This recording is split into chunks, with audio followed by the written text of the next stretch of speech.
Bom dia, terceiro ano, tudo bem?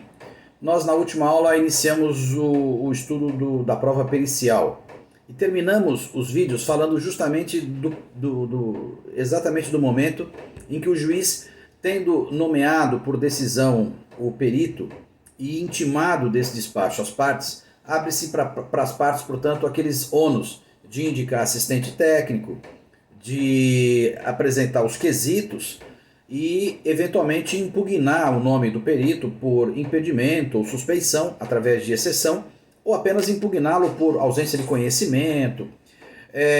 Ao perito também abre-se, nesta oportunidade, um prazo para apresentar a sua proposta de honorários e, portanto, esclarecer qual é o valor que ele pretende receber. Diante disso, portanto, o juiz, se tiver exceção de suspeição ou de impedimento do perito, ele vai analisar e eventualmente substituir o perito por outro, ou vai indeferir, manter o perito.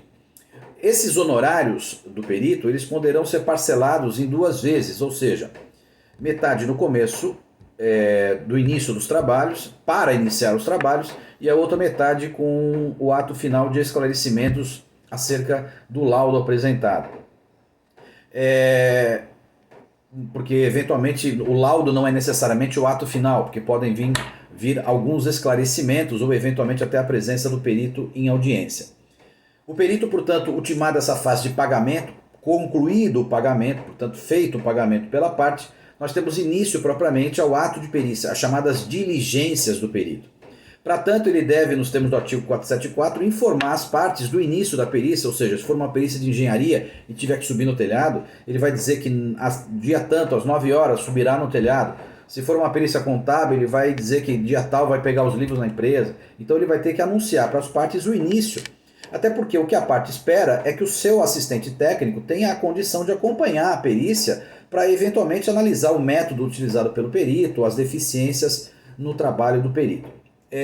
Esse perito, uma vez nomeado, ele vai ser substituído nos termos do artigo 468 em algumas situações. A primeira é quando ele tiver falta de conhecimento, ou seja, ele, ou por ele próprio, ou no curso da perícia, se verificar que falta ao perito conhecimento técnico suficiente para fazer aquela perícia.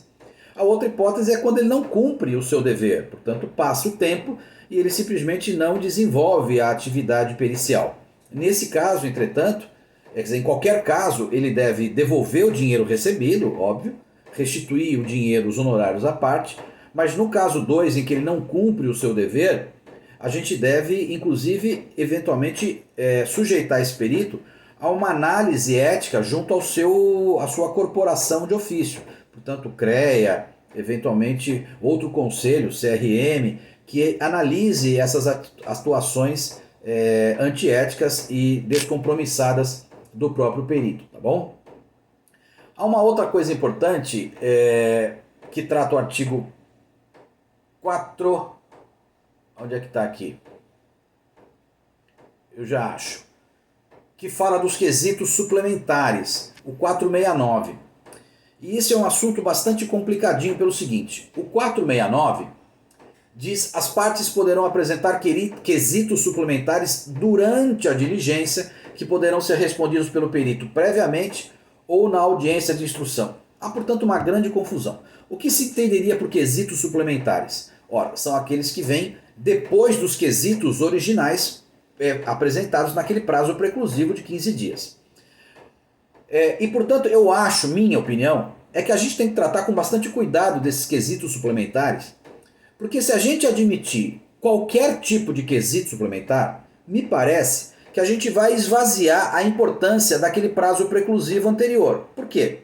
Porque eu tinha que ter feito os quesitos em 15 dias. E eventualmente fiz menos quesitos que deveria ter feito. Eu posso simplesmente apresentar qualquer quesito depois, mesmo aqueles quesitos que tratam de fatos que já podiam ter sido elaborados naquele quesito preliminar, naquele quesito original no prazo de 15 dias. O meu medo é que se a gente alarga muito a possibilidade, a amplitude do objeto desses quesitos suplementares, a gente inutiliza o prazo anterior. É óbvio que tem que ter tido quesito anterior, porque se não tiver tido quesito anterior, eu nem posso apresentar suplementar. Mas se eu apresentar quesito inicial, eu posso apresentar qualquer quesito suplementar, independentemente do objeto dele? Essa é uma pergunta que a gente vai ter que responder. Eu volto em seguida.